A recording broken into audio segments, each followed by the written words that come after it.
So to try and help mitigate the crop yields and that with the changing climate, we have had a bit of a shift from the traditional spring cropping rotation that we've had in the farm to start incorporating more winter crops.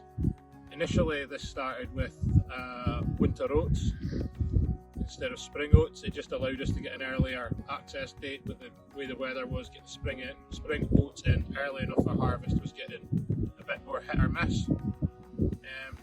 Then last year we had a little dalliance into some spring beans with it being the early year. They worked very well. Harvest time last year we did winter beans just allow us to continue with the early harvest date. Again, proven the right decision this year with the late spring. We wouldn't have managed to sow them. And we also decided to try winter rye. This was partly driven by its abundance of straw that it grows, the high energy grain that comes off it, but also its tolerance to drought conditions, deep rooting, and just try something new and see how it goes. This is the first year of the winter beans. In contrast to last year's spring beans, they've had quite a challenging start to life. We were a bit late, we were just late enough getting them sown. It was kind of into near in the middle of October before they were in, which we felt was just late enough. The weather broke shortly after and the field lost quite a bit. February was very mild, they started to pick up, and then we come into the end of February, March, April, and it was cold, wet, miserable, and it really knocked them back.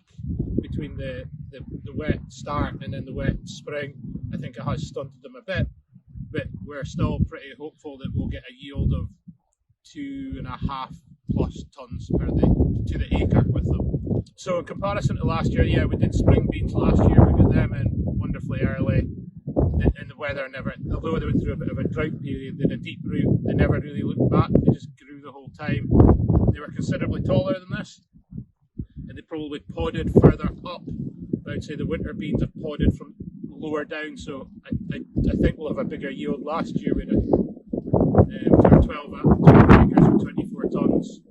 I think we will beat that per acre this year, even with the losses in the weather. What we would do differently, I think the field, they suffered a bit of runoff, but then the slope brings its own benefits that they don't land standing in water. At a time of wet, it always gets away from them. We do think this field was maybe just a bit too exposed over next to the far side where there's some trees and a bit of cover. The crop looks a bit considerably thicker and it looked better the whole time through. So for the next year we're going to move them to a different location with a more shelter. We've picked a field that's got considerably more shelter all the way around it, just to help try and protect it from the worst of the elements. Crop corn, the majority of them last year, and we did a 5 tonnes, we treated with the urea treatment. It worked well. When we took the cover off, it looked like we had a pile of coal. They were that black. We were assured that that was okay, and it appears to have been. So this year we're going to treat nearer 50% of them with the urea treatment and 50% with the prop corn. Reason being, we won't do them all with urea, as we don't intend to use them that quickly, and we're not sure if they will keep the whole cycle through past the 3 months. The urea treatment, so the beans last year when we cut them were 22-23% protein. After the urea treatment, it lifted them to about 32-33. So it was a considerable lift, and it really removed the requirement for buying in protein for a large portion of our winter.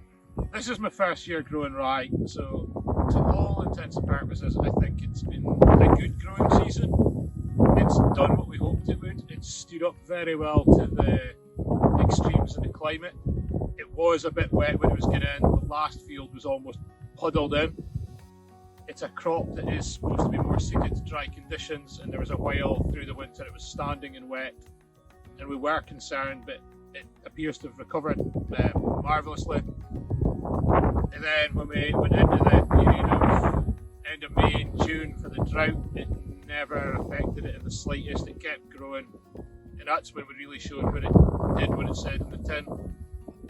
I think height-wise, we won't want it any taller than this. We are looking for a good crop of straw, and that's primarily why we were growing it, was chasing straw along with the grain. The plans for the grain, as I said, it's not so much a protein crop, but it's a high energy crop.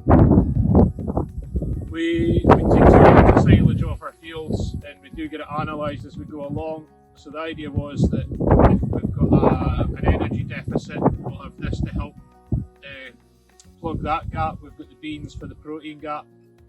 We will treat at least 50% of it again with a urea treatment to help raise the protein.